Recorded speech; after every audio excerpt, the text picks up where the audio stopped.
Regulación por conmutación sin aislamiento. Configuración reductor elevador inversor de voltaje tipo Cook. Parte 1. Los objetivos de este punto son conocer la configuración circuital, las propiedades y los modos de operación del circuito regulador por conmutación sin aislamiento reductor elevador inversor de voltaje tipo Cook, conocer las ecuaciones de diseño correspondientes y el proceso de deducción de las mismas a partir de la configuración circuital y aplicar dichas ecuaciones para diseñar este tipo de circuitos para producir las características de salida que sean especificadas. La figura muestra la configuración circuital de la etapa de potencia del circuito regulador por conmutación reductor elevador inversor de voltaje sin aislamiento tipo Cook, en la configuración básica de fuente de tensión regulada.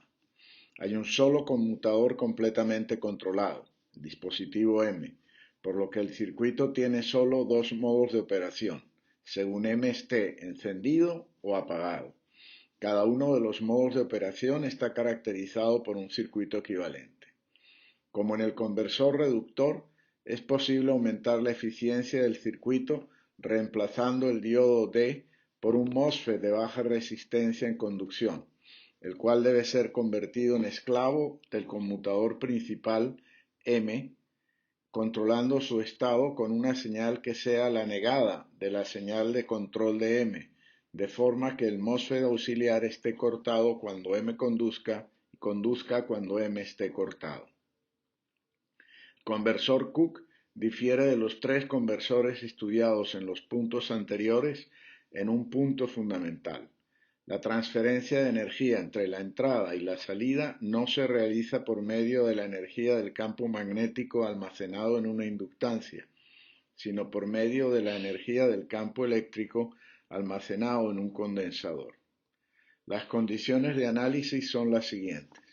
Los componentes reactivos y los semiconductores se consideran ideales. Segundo, el circuito opera en estado estacionario. Tercero, las inductancias son grandes y se puede asumir que las corrientes que circulan por ellas son constantes durante el intervalo de análisis. Cuarto, los condensadores son grandes y se puede asumir que las tensiones entre sus terminales son constantes durante el intervalo de análisis. El conmutador principal puede ser un transistor bipolar de juntura, un MOSFET, como se muestra en la figura, tanto de silicio como de carburo de silicio, o un IGBT de silicio o de carburo de silicio, o un transistor HEMT de nitruro de galio. De hecho, la tendencia actual en los nuevos diseños es emplear MOSFET de carburo de silicio o HEMTs de nitruro de galio para maximizar la frecuencia de conmutación. Del análisis inicial del circuito se puede deducir que, como las tensiones promedio en las inductancias deben de ser nulas en estado estacionario, la tensión en el condensador C1 es necesariamente igual a la diferencia entre las tensiones de entrada Bs y salida B0 y que, por conexión, la corriente en la inductancia L1 y sub L1 es la corriente entregada por la fuente externa y su S, y que la corriente en la inductancia L2 y sub L2 es la suma de la corriente en el condensador C2 más la corriente de salida I sub 0. Modo de operación 1. La figura presenta el circuito equivalente durante el modo 1 de operación. El modo 1 de operación empieza cuando el control da la orden de encendido al conmutador controlado M. Cuando M está en conducción, el condensador C1 queda conectado en paralelo con el diodo D. El terminal positivo del condensador está conectado a tierra. Luego la tensión ánodo-cátodo del diodo B sub AK es igual a menos BC1 y por lo tanto el diodo queda polarizado en inverso y no puede conducir. Como el diodo está bloqueado, se cumple que la corriente en el condensador C1 y C1 es igual a la corriente en la inductancia L2 y L2 y que la corriente en el conmutador principal IM es la suma de IL1 más IL2. Modo 2 de operación, circuito equivalente. La figura presenta el circuito equivalente durante el modo 2 de operación. El modo 2 de operación empieza cuando el control termina el modo 1 aplicándole al conmutador controlado M la señal de apagado. Dado que las corrientes en las inductancias IL1 e IL2 no se pueden cambiar instantáneamente, las energías almacenadas en sus campos magnéticos fuerzan al diodo a entrar en conducción. Dado que las corrientes en las inductancias no pueden cambiar durante el tiempo del análisis, al abrirse el interruptor controlado, el diodo entra en conducción y se cumple que la corriente en la inductancia 1 y sub L1 pasa a ser la corriente en el condensador 1, IC1, y la corriente en el diodo es la suma de las corrientes de las dos inductancias, IL1 más IL2. La figura presenta las formas de onda de corriente y voltaje de interés en el conversor Cook, recordando que, en estado estacionario, el valor promedio de las corrientes en las inductancias debe, necesariamente, ser constante, lo que implica que, en cada ciclo de operación, el incremento positivo en el área voltaje-tiempo aplicada a cada inductancia en uno de los modos de operación debe ser compensado por la aplicación de un área voltaje-tiempo negativa de la misma magnitud en el otro modo. A su vez, en estado estacionario, el valor promedio de las tensiones en los condensadores debe necesariamente ser constante, lo que implica que en cada ciclo de operación el incremento positivo en el área corriente-tiempo aplicada a cada condensador en uno de los modos debe ser compensado por la aplicación de un área corriente-tiempo negativa de la misma magnitud en el otro modo. La ecuación 12 define la condición del equilibrio entre las áreas corriente-tiempo aplicadas al condensador C1 en función de los componentes de la corriente en el condensador durante los modos 1 y 2 y la duración de dichos intervalos en función del tiempo de ciclo T y del ciclo de trabajo K, lo que permite obtener la relación entre las corrientes de entrada y su S y salida y sub 0 indicada en la ecuación 14. Dado que, por hipótesis, el conversor es ideal, la ecuación 15 plantea la igualdad entre la potencia de entrada y la de salida, lo que permite obtener la relación entre la tensión de entrada, B sub S, y la tensión de salida, B sub 0, que presenta la ecuación 17. Tanto la ecuación 14 de las corrientes como la ecuación 17 de los voltajes presentan un problema similar a los encontrados en el conversor elevador y el elevador reductor: predecir un resultado infinito para la variable correspondiente cuando el ciclo de trabajo K tiende a 1.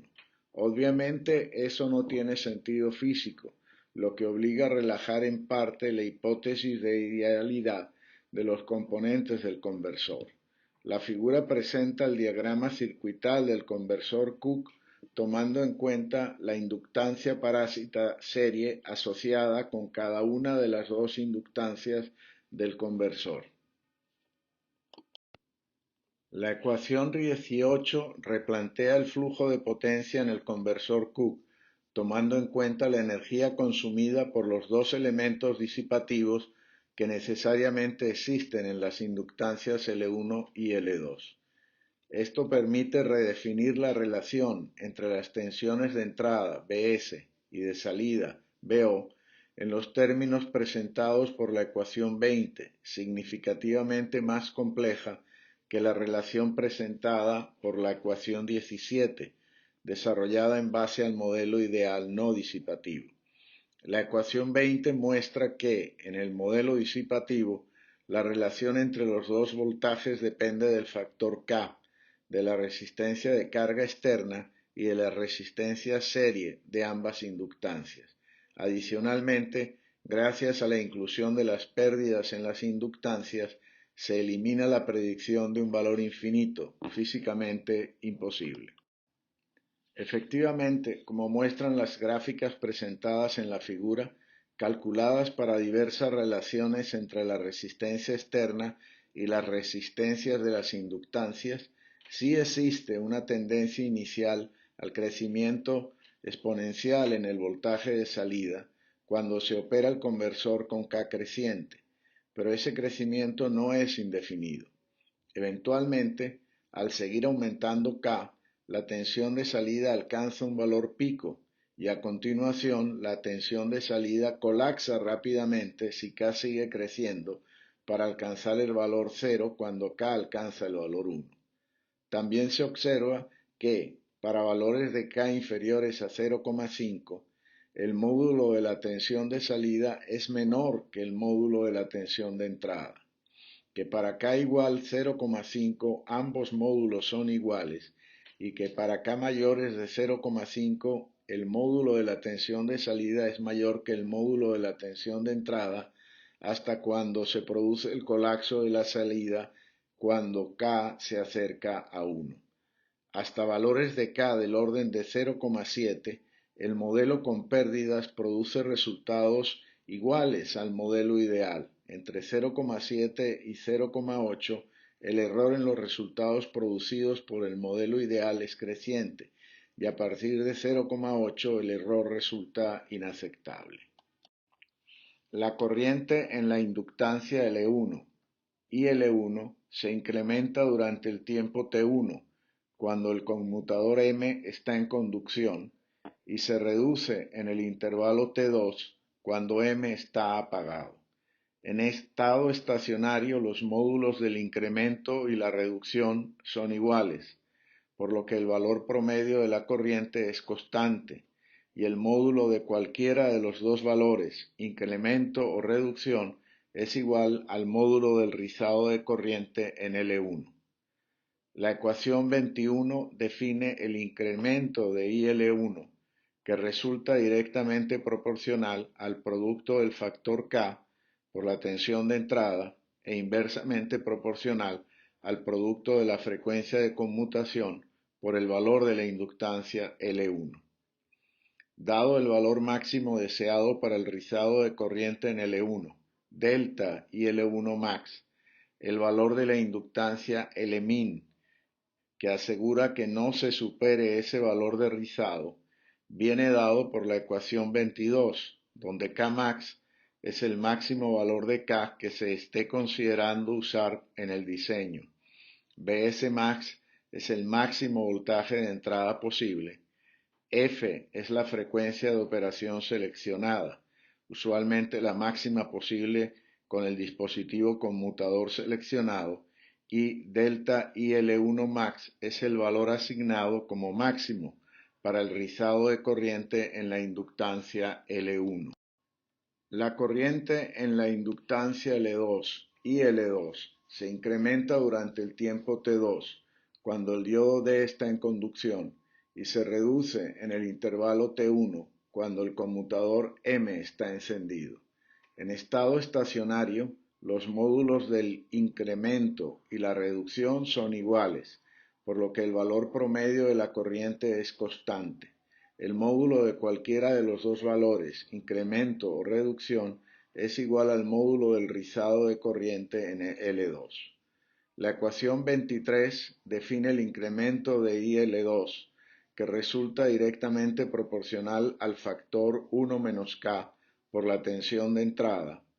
e inversamente proporcional al producto de la frecuencia de conmutación por el valor de la inductancia L2. Dado el valor máximo deseado para el rizado de corriente en L2, delta y L2 max, el valor de la inductancia L2 min, que asegura que no se supere ese valor de rizado, viene dado por la ecuación 24, donde Kmax es el máximo valor de K que se esté considerando usar en el diseño. Bs max es el máximo voltaje de entrada posible. F es la frecuencia de operación seleccionada, usualmente la máxima posible con el dispositivo conmutador seleccionado, y delta IL2 max, el valor asignado como máximo para el rizado de la corriente en la inductancia L2. La tensión en el condensador C1, BC1, se reduce durante el intervalo T1, cuando el conmutador M está encendido, y la corriente IL2 de la inductancia 2 lo descarga, y aumenta durante el intervalo T2, cuando el conmutador M está apagado, y la corriente IL1 de la inductancia L1 circula por C1 y lo carga. En estado estacionario, los módulos del incremento y la reducción son iguales, por lo que el valor promedio de la tensión en el condensador C1 es constante, y cualquiera de los dos valores, incremento o reducción, es el módulo del rizado de tensión en C1, delta BC1. La ecuación 25 define el rizado de voltaje en C1 en función de la corriente en L2 y L2. Adicionalmente, como la corriente promedio en el condensador C1 debe de ser cero, la corriente promedio en la inductancia L2 debe de ser igual a la corriente promedio en la carga, lo que permite calcular el rizado de C1 en función de la corriente de carga, como indica la ecuación 26. Conocida esta relación, el valor mínimo del condensador C1, C1 min, que asegura que el rizado de voltaje no supera el valor máximo asignado en el diseño, delta BC1 max, viene dado por la ecuación 27.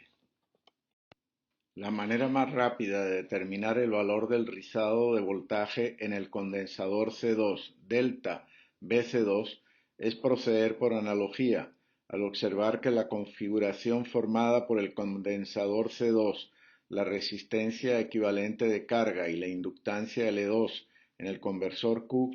es topológicamente equivalente a la formada por el condensador C, la resistencia equivalente de carga y la inductancia L en el conversor reductor. Por lo tanto, el rizado en el condensador C2 del conversor Cook debe ser equivalente al rizado en el condensador del conversor reductor, dado que el cambio de signo en la corriente no puede influir en el valor del módulo del rizado de voltaje en el condensador. La ecuación 28 permite calcular el valor del rizado en C2. Normalmente el valor máximo del rizado de voltaje en C2, que es el rizado de voltaje a la salida, es una de las especificaciones a cumplir en el diseño del conversor Cook.